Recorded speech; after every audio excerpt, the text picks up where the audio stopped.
So you're welcome back, and we're going to now look at place and promotion. Now when we talk about place, we're talking about mainly the distribution channel that exists within the framework of that business or organization which you find yourself.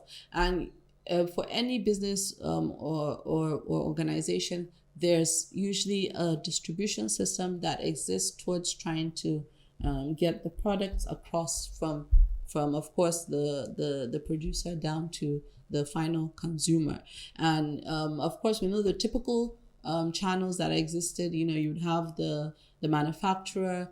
From the manufacturer you would have, of course, the wholesaler. From the wholesaler you would have the retailer, and then it will finally get to the customer.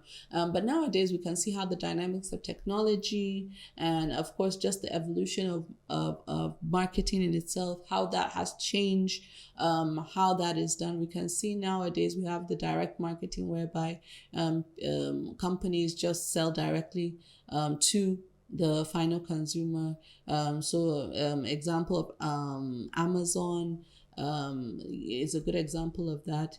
And then how they're able to just, you make your order, you make your purchase from them, and you sell. It's not that they take it to another distributor or wholesaler that then you come and carry the goods. No, from Amazon it gets to your doorstep, and that's usually how it works. So that's typical. Again, these are distribution channels in terms of place that tries to make sure that the system or the process, in terms of, if you can recall, we talked about processes, so it's linked to the process, whereby you have a system or a process that's more effective and faster towards achieving the end goal, which is to get it to the final consumer.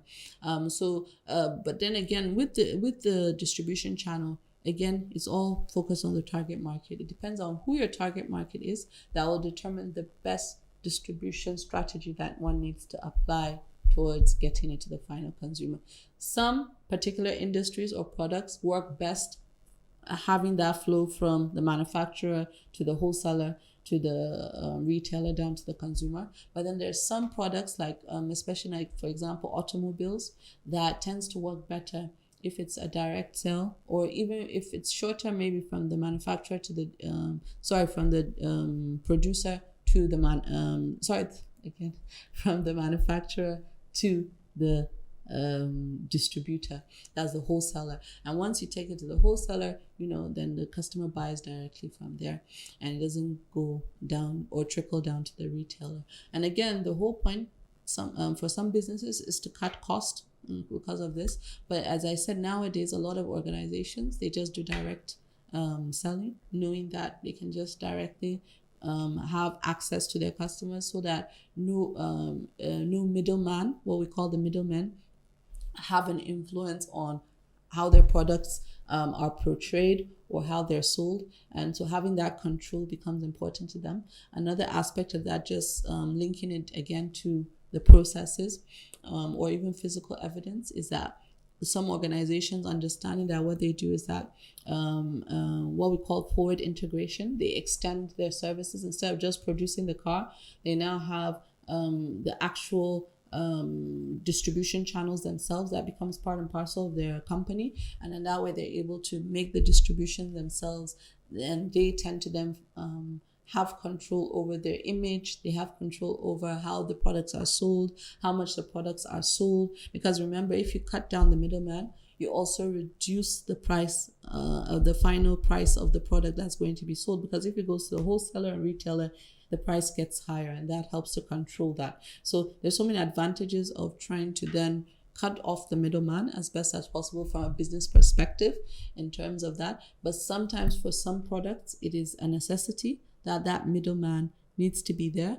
So especially when you talk about, the normal, affordable, common good products that you have, like the salt, the spaghettis and co, whereby you need the middleman to actually distribute it, because you have the target market is large in terms of population and is distributed all across the board. So saying that you're going to have individuals or people within your organization as forward integration to do the distribution will be very high and expensive.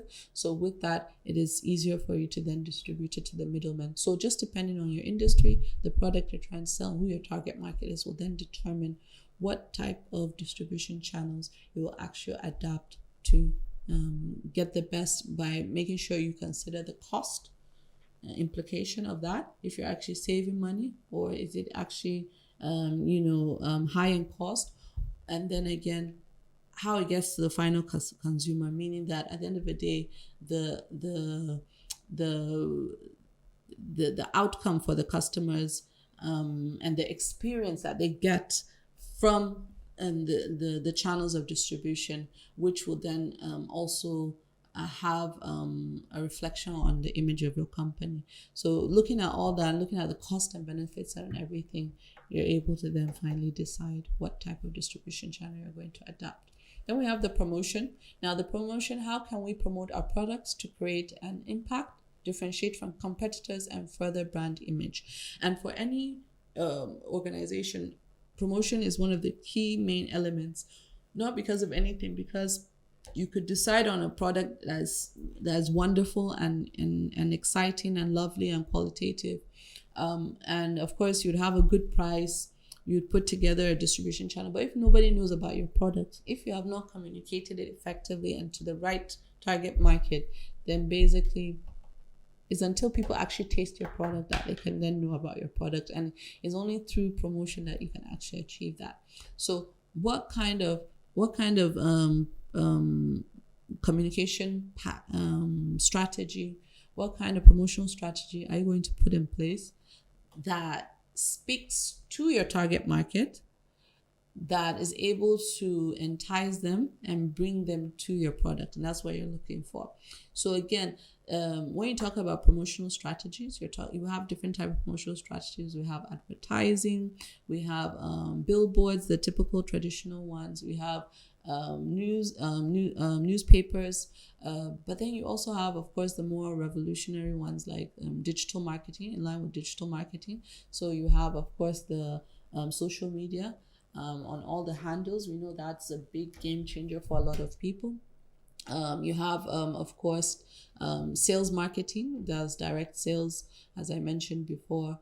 Sales representatives are all part of the promotional strategies, and all this at the end of the day play a major role. The combination of these plays a major role in determining, of course, who you're able to attract to actually buy your products, and if you're able to communicate in a way that to the right people that you're looking for towards actually buying the products. So typically, for example, if you see detergents, I'm sure all of us have seen the typical detergent soaps like Ariel, Sunlight, and how they're able to advertise on TV. They do that on TV. You usually see them maybe or towards news, when the news is going to go on or something. And what you see usually, typically, in any detergent soap, you always see the mother, and then you see a child, and how the clothes become dirty, and then the mother is looking for a way to get the dirt off, because and that is purposely done.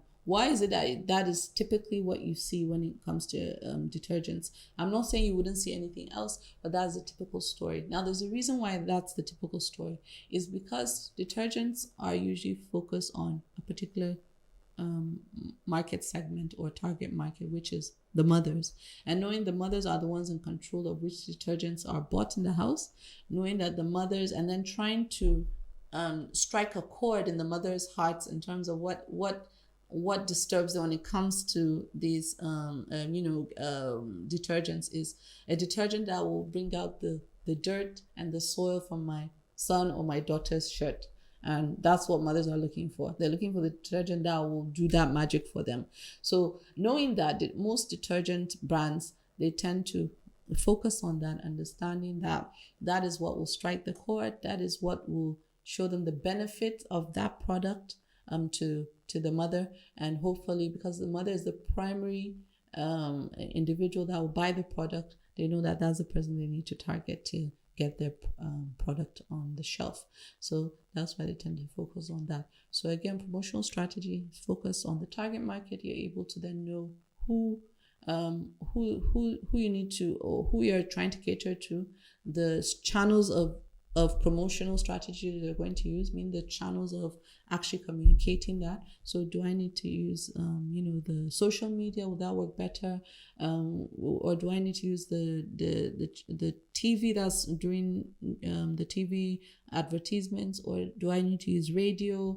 Or do I need to use billboards? What works for that target market, whereby I'll get their attention? So a good example that I always give is that, for example, if you're talking about normal consumer good commodities, everyday commodities, like even salt, advertising salt.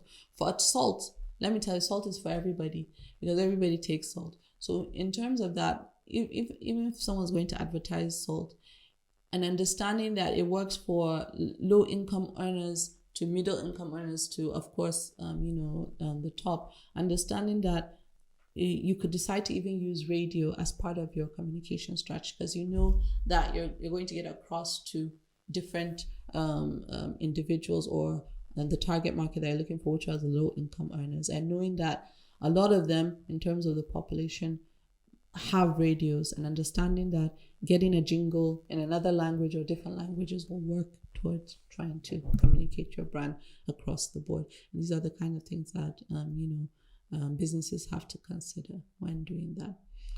All right.